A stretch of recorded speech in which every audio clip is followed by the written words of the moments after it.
será, repito, uma volta gradual e responsável, que tem como princípio fundamental garantir a saúde e a vida dos alunos e também dos profissionais de educação.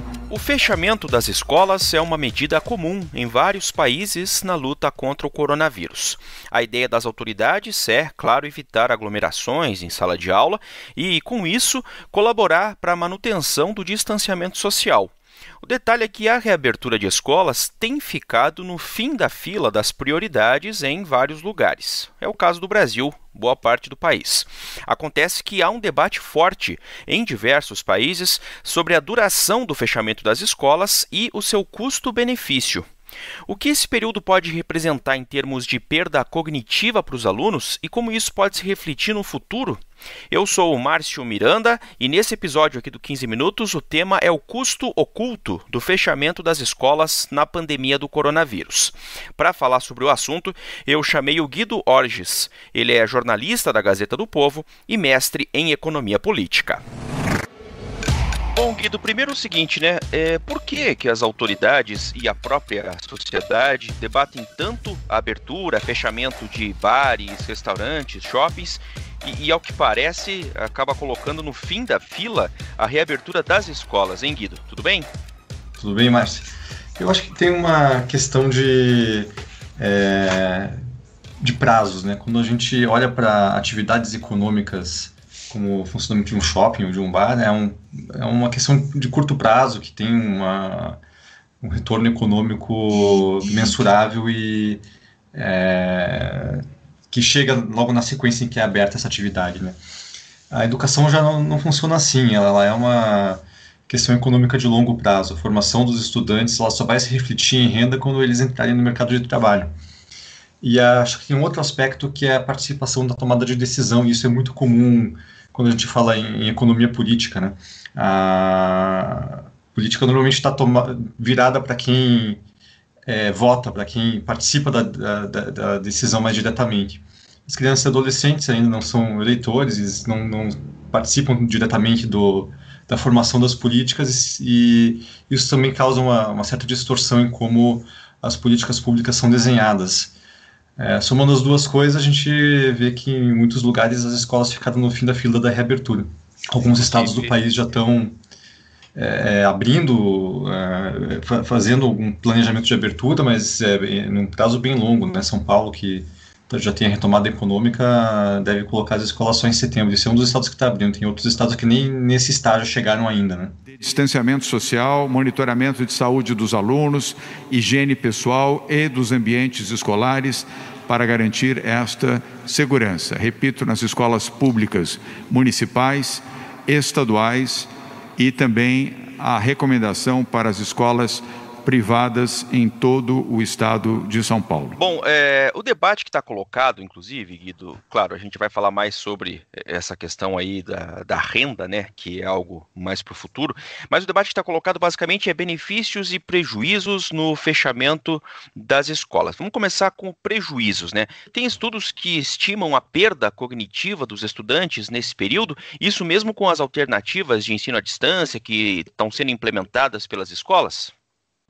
Tem alguns estudos que estão bem firmados na literatura já sobre perdas em períodos de férias. Então, quando os alunos ficam, às vezes, 2 meses em férias, existe uma perda de conteúdo que é reposta normalmente pelas escolas no ano seguinte. Então, esses estudos são bem validados já, é bem claro que o período de férias traz alguma perda educacional. E algumas universidades estão tentando projetar quanto isso traria de perda em períodos mais longos, né? Porque não é tão comum acontecer isso, fora em estágios de guerra ou greves muito longas, que é algo até comum no Brasil, né?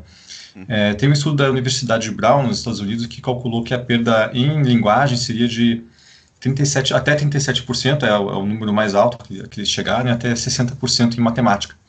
30% em linguagem, 60% em matemática em 4 meses de ausência das crianças em escolas. Claro que calcular percentualmente o conteúdo é meio difícil, mas eles usam alguns métodos de desempenho em exames para tentar chegar nesse tipo de cálculo.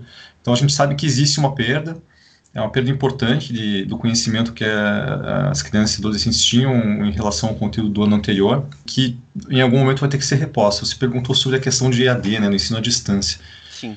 Aqui a gente tem um problema que é multifacetado. A primeira face dele é que crianças de baixa renda têm muita dificuldade de ter acesso, inclusive, aos meios para chegar a um EAD.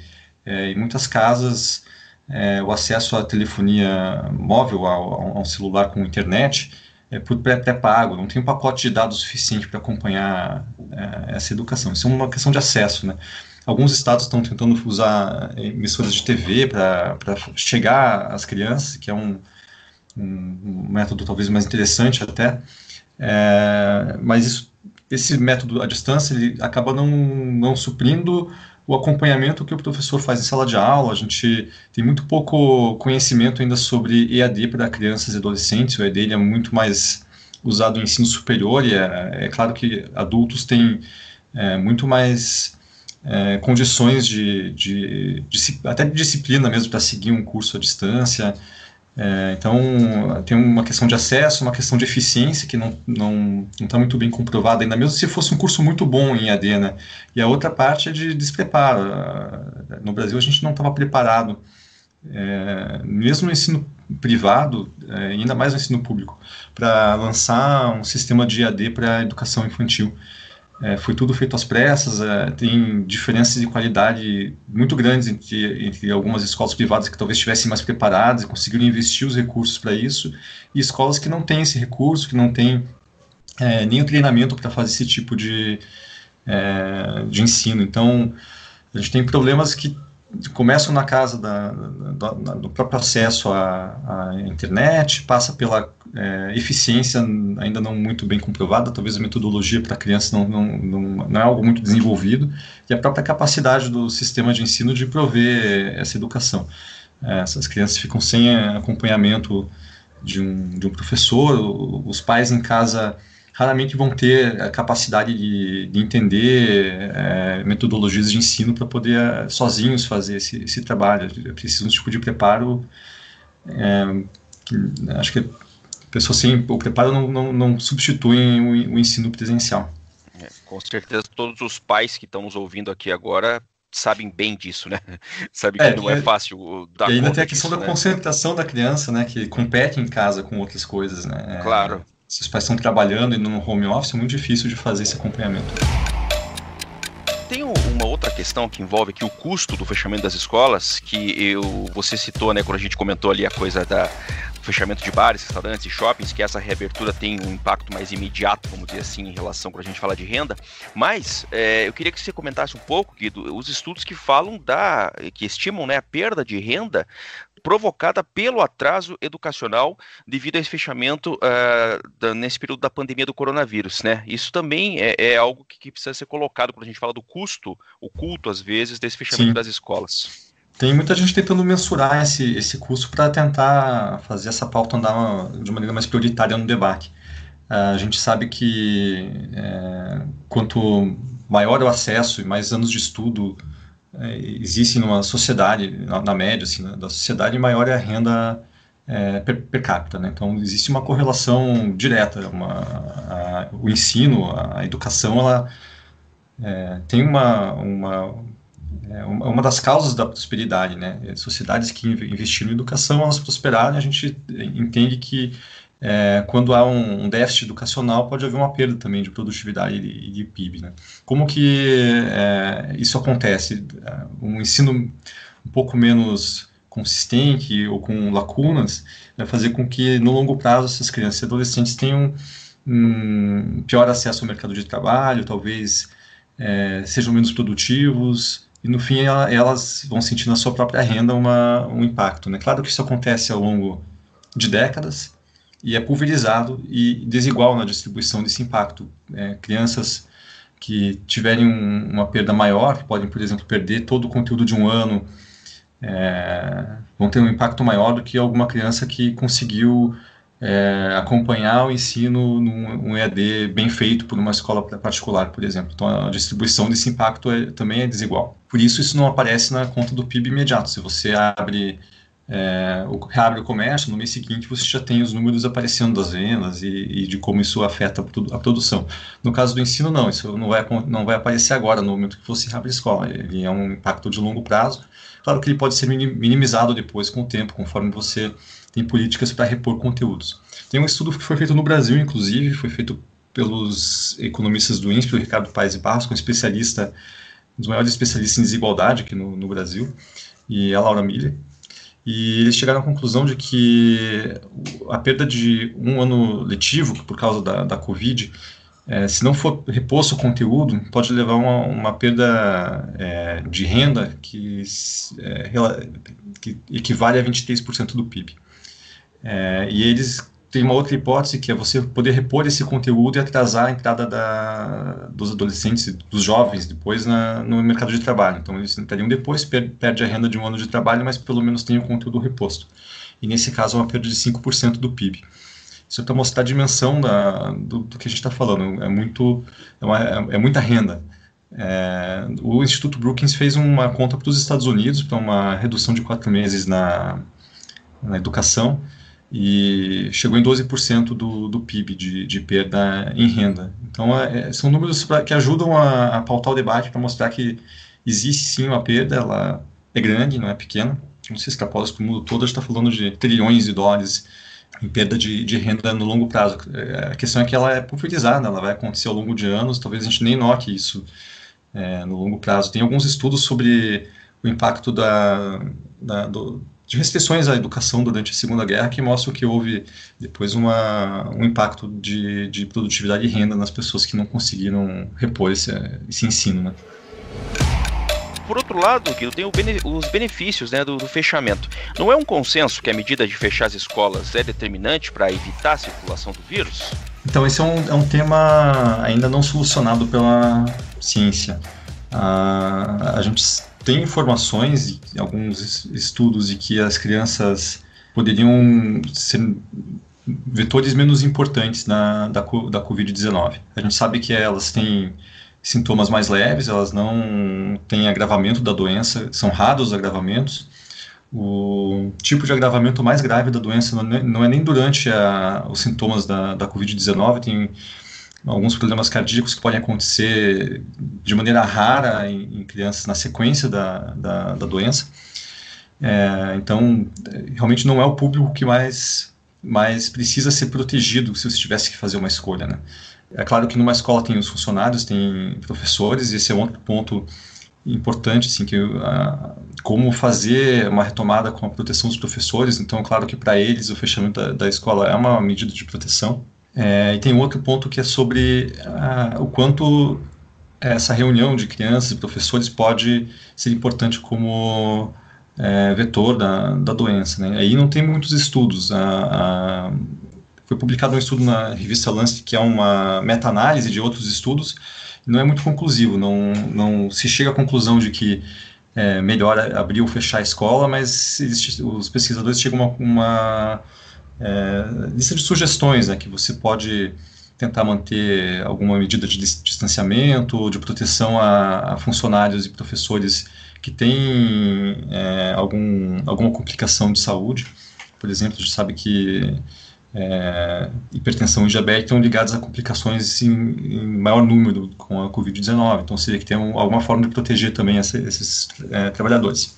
Então, o benefício existe, não é 100% claro quanto ele é eficiente diante de outras medidas. A gente sabe que bares, por exemplo, são mais propensos à disseminação da doença, tem alguns estudos nessa linha, né, porque são aglomerações, não existe controle, por exemplo, com o uso de máscara, que é mais fácil de se fazer dentro de uma sala de aula, por exemplo.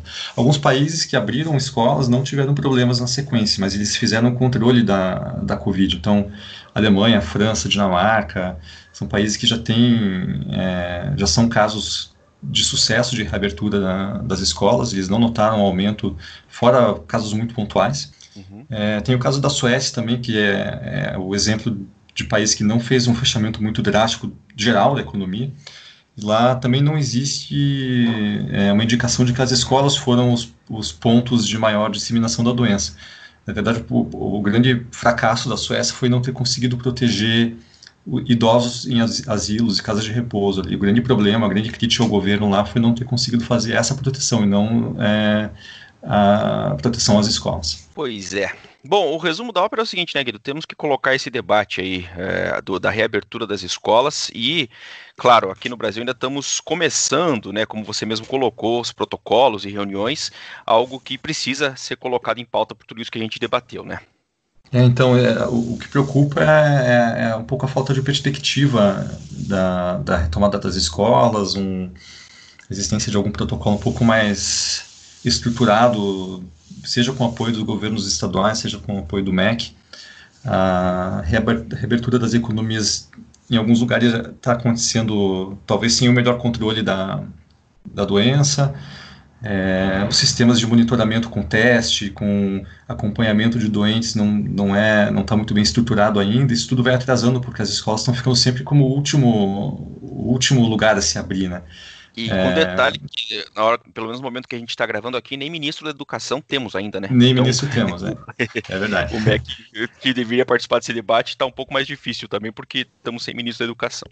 Exato. E é bastante preocupante não ter uma perspectiva geral. Assim, alguns estados e algumas cidades estão reabrindo escolas. A gente tem o caso do Rio de Janeiro, que já colocou uma agenda mais curta para isso. Mas também a gente não tem certeza de que o momento é o certo. Assim, talvez a lição mais importante do debate é que haver um controle eficiente vai permitir que a gente reabra tudo, inclusive as escolas.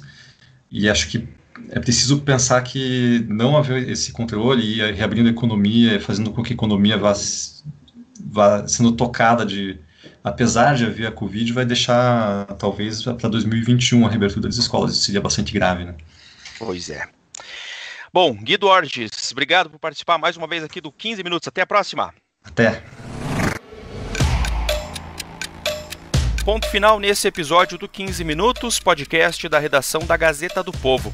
Eu lembro que o 15 Minutos conta com a participação da Maria Escrocaro e da Jennifer Ribeiro na produção, a montagem é do Leonardo Bestloff e a direção de conteúdo do Rodrigo Fernandes. Eu sou o Márcio Miranda e agradeço muito a sua companhia. Até mais!